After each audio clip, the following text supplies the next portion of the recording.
Hey guys, Maven here. Today I'm joined by my good buddy and WWE Hall of Famer, D-Von Dudley.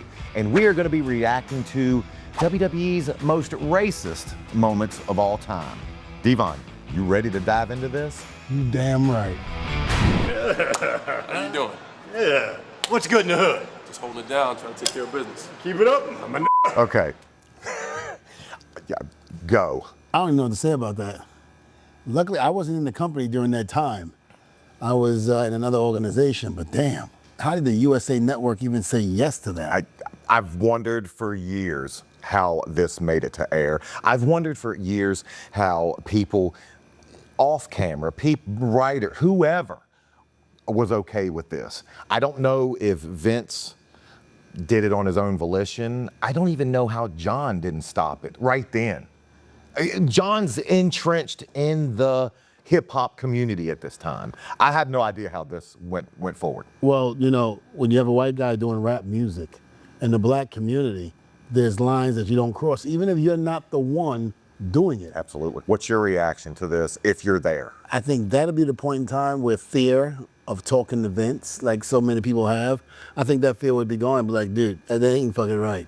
Yeah. You don't do shit like that, man. Nah. You just don't. This You know? is I don't even like it when black people do it. But I always felt like in the movie Malcolm X, where he said a lot of these guys traded in their white seats for suits. Not saying that Mr. McMahon did that. I'm not saying that at all. But a lot of people in this organization, I felt, did that. Tell me if I'm wrong.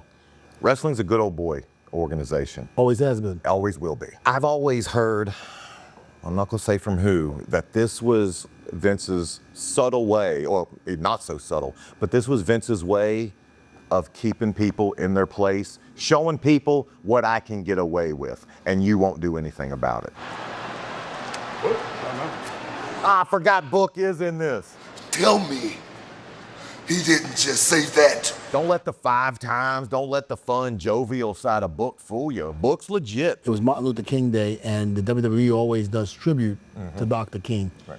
And the video was being watched before it aired, and I remember somebody making a reference to Dr. King by stating, "I don't know why we're celebrating him. He didn't do anything to save this country or even help me out." And Booker heard that, so we had a meeting the next day, and I remember all the wrestlers were together, and Vince had said, "So if there's anything that anybody needs to say or want to get off their chest, or, you know, let them speak now, that's before we end the meeting. If anything that you feel bothers you, then let's air it out right now." And Booker stood up and said, "I got something to say. Why this son of a bitch had the nerve to say that Dr. King didn't do anything, you know, except to help his own people, or, you know, he didn't accomplish nothing." And I remember Vince, you know, looking at Booker and just going, "Who said that?" And he told him, and that brother's career was never the same after that. Really? Booker's not one you mess with. No, He's not when it comes to stuff like that. Nah, not at all. I wish I could say if I was standing there where Booker was, I would say something. But the truth is, knowing that this man signs the front of my checks, I probably wouldn't have. I probably wouldn't have. And that's just me being honest. Making his way to the ring from Silsbee, Texas, weighing in at 400 pounds, Mark Henry. China did not have to take this matchup. Look. Did you see Hunter? She wanted to get in there and get physical. Oh, I can't go on that man right now. He my boss. Recently, Hunter had to address allegations of racial inequality. And he had to address whether or not he sees talent through the eyes of race. As a company as a whole, do you agree that they do or don't? In the 70s and 80s, it was running rampant, and you saw it. Storyline-wise, promos, the way some of these wrestlers were cutting them. Now, today, I don't know. I don't particularly know because, again, some people are upset because they're not getting the push or what have you. Other people, maybe they're not just that good. I don't know. Furthermore, and I think you'll agree with me on this, I don't like people that use race as a crutch. No. However, I agree with you. When it's thrown in your face, it's a different story. Yes. Different story. I've said it on this channel many times. I don't think Hunter liked me. I don't think he disliked me because of race, though. At all. I think if he disliked me, it was because of the tough enough angle. Had nothing to do with race. And that's what I was going to say. I was just talking about somebody about this. About hating me? You hated me. It certainly wasn't from race. No, it was for obvious reasons. Because I was good looking. Far from that. And after we take Lex Luger in the jab, we want the gold, sucker. Hulk Hogan, we coming for you now. I should point out. I'm not sure how that came out of Booker's mouth. Because again, Booker is one of the most sensitive person when it comes to even joking around about race. Yeah. And for that to come out of his mouth, I mean, again, so intense in the promo and things like that. I was always one of those guys that said this. I never thought, even when black people use it in front of other white people, I thought it was terrible to say it because now you're giving them justification to be able to use that word. And then when they use it, now you're ready to punch them in the mouth. Right. But if they see you doing it, you saying it, then they're like, well, you know, D-Von said it, it should be okay, or Maven said it'd be okay, which is why I don't like it either in rap music.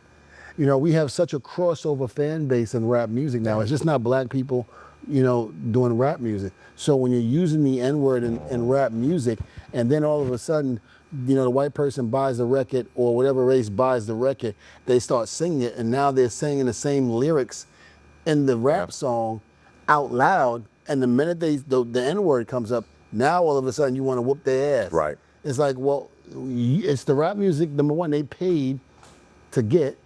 Number two, you're wanting them to buy it. And number three, you're putting this out there for them to be able to say it. On this case, this is infamous. I think Booker was just so wrapped up. He's obviously going off of a promo that was not written out. He wasn't given a run sheet with bullet points to hit. Somebody came up to him and said, cut a promo on Hogan, and that's just Booker going. Oh, there's no question about it. Yeah. I don't think he just literally said, okay, I'm going to say this, and it's going to linger in people's minds 30, 40 years later. And Booker's reaction after he does he knew immediately. He knew. He put his hands up and kind of turned his head. And Sherry tried to give him comfort, like, it's okay. It's okay, don't worry about it. I love Sherry. Sherry was great. Just like with Charmel's face tells the story, her face right there tells the story. Yeah, oh, yeah. But see, Charmel cringed. Yeah. She's giggling. Yes, Sage Michelle is just like, it's okay, baby. Don't worry about it. It's okay. Would you realize you're a victim of racial oppression, even within your own family? What? Hey, why is your white brother always ordering you to get the table? Christopher Lewinsky and Roddy Mack basically kind of did like that racist gimmick. Reverse racism. Reverse racism. And they were trying to break up Bubba and I, of course, a black and white team that was very successful, trying to get into our heads. So I didn't see anything wrong with that. Although a lot of people kept saying, why is it that you are always the one that's getting the table? Where people tried to make it seem like it was very racist. But what they don't get is, and it came out later on, that the whole D-Von get the tables, who do they remember? D-Von. D-Von. What name keeps resonating in their head? D-Von. Yeah. You know? Who's on the shirts? D-Von. D-Von, yeah. I mean, Bubba's there too, but they say D-Von get the tape. But Bubba always tells me, he goes, he was just mentioning this at an autograph signing. He goes, people get us confused. He was like, I don't get it. He goes, every time somebody calls me D-Von, I go, what color is D-Von? Your reaction there it was legit. Well, it was legit. Yeah, because, you know, again, I tried to make it as real as it possibly could. And, you know, try to put myself in a position where that was real. And what Chris was saying was extremely real. Yeah. So I had to get in that mind frame to do that. At that point, though, I was ready to go from trying to be a wrestler to entertainment. Right. And I think it played off perfect. And that was setting up for a pay-per-view that was coming up, Bad Blood. And I'll give Chris Nowinski credit as well. He played his role perfect in that. I don't think he had any choice. Yeah, no. Because I remember I had him by the throat and I pushed him against the wall, and I didn't think I was doing anything. And all of a sudden he goes, when they did a cut, he went. I was like, oh, sorry, Chris, I didn't mean to do that. I mean, I encountered my own racism, you know, in WWE. I hate to say it, but I did, with certain people that were in the office that were higher up. It was never Vince. It was never John Laurinaitis. It was never Michael Hayes. But there were individuals during that time, during the Attitude Era, that basically said that they didn't like me because I was black. Wow. It told me to my face. Told you to your face. Told me to my face a couple of times. I'm not going to ask you to give names, but names that we would know? Absolutely. Absolutely. And Give names. The person said, you know, he didn't like me because I was black, and told Bubba, you know, started off by saying, you know, Bubba, you know, you're a good guy. I like you a lot. But D-Von, I don't know. I don't know. D-Von's a good guy. He's like, yeah, but he's black, you know, and I don't know. And I remember balling up my fist, and Bubba felt it and saw it and grabbed me. Yeah. And we had just came into the WWE, so this was like 1989. Gotcha. It was the opening of the restaurant. Ah. And I remember getting very pissed and was like, if I hit this individual, It's done. it's done. It's over. I was like, you know, we probably wouldn't be sitting here talking to me now. But, you know, I calmed down. I was visibly upset. Yeah. You know, the whole nine. And then there was another incident where myself, Bubba, Tommy Dreamer, Spike, and Paul Heyman all sitting in catering. And this individual comes into the catering, you know, hello, Paul, hello, Dreamer, hello, Spike, and Bubba, and doesn't acknowledge me at all. Left me out. So Paul Heyman goes, what, you don't see D-Von there? What's wrong? What, you don't like him because he's black? And this person said, you're damn right I don't like him because he's black. You're damn, that's right, exactly. Again, a name, Again. a name we would know. Oh, absolutely. Wow. And from that point on, that person that said that, I was disrespectful, but disrespectful in a way where it wouldn't get me in trouble. He come up and he said, hey, D-Von, how you doing? I go, in front of people, I go, why are you saying hi to me? He goes, what do you mean, why am I saying hi to you? I said, hello to everybody. I said, but you know you don't like me. Oh, of course I like you. Stop. Come on now. This is the first time you ever really said hi to me. I think I know why. It has something to do with that skin color. And when I said that, this person's face turned just white as a ghost. Right. And he was just like, why would you say that? I would never do that. I said, you're a lie. I said, and you know you are. Would you like me to point out a couple of incidents that happened between you and I? And he walked away. Walked away. Walked away. Every time this person would approach me, I would pretty much bring that up to him.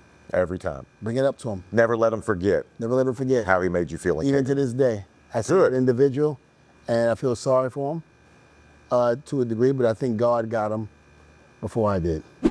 He started a rumor that George Bush doesn't like black people. It's a good parody. I will give him credit. Now there's one hot little black bitch. Look, oh. You know he's my nigga. Whoa. Again, you know, Vince loves Shark TV, and that's what he did. And you see the people's reaction. Oh, yeah. And they found a black woman in the audience to see they get her reaction. It wasn't good. You sit there and you allow these things to be said, but then, you know, you don't do anything to counter it. In other words, saying how much it was wrong and this and that, and nothing was said when that statement was said. Right. So when they go out in the street or they leave the arena and they see a black person, now it's okay to say that. Yeah. It's not okay. Oh, well, it was a joke. You know, they said it on the road. Fine in there. Yeah, well, why can't it be fine out here? Because it's not. Yeah.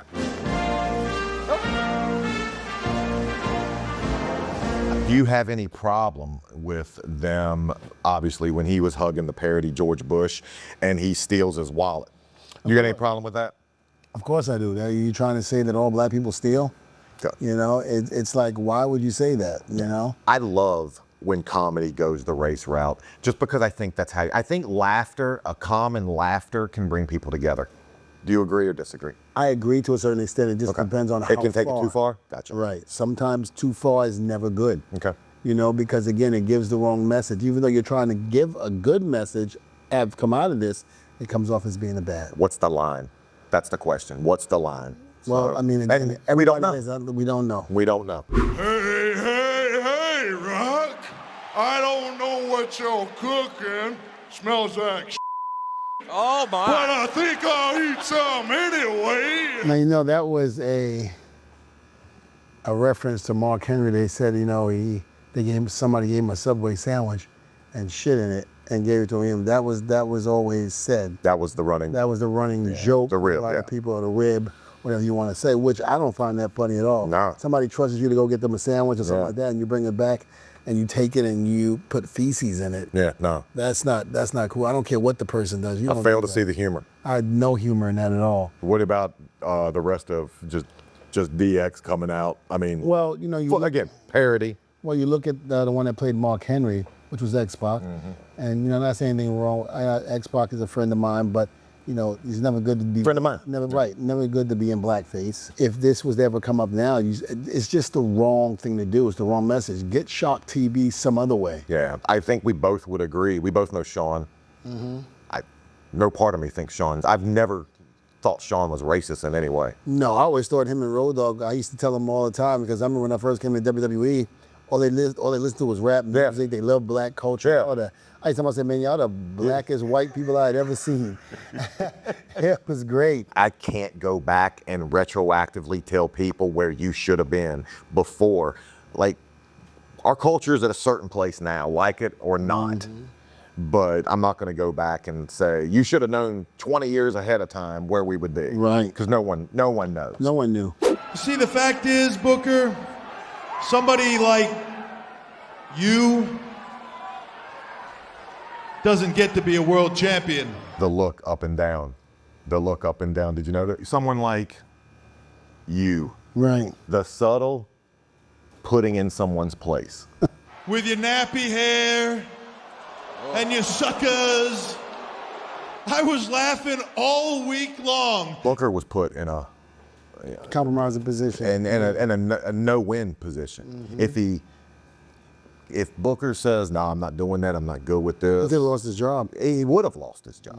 They would have replaced him with someone quickly. They wouldn't have changed the script.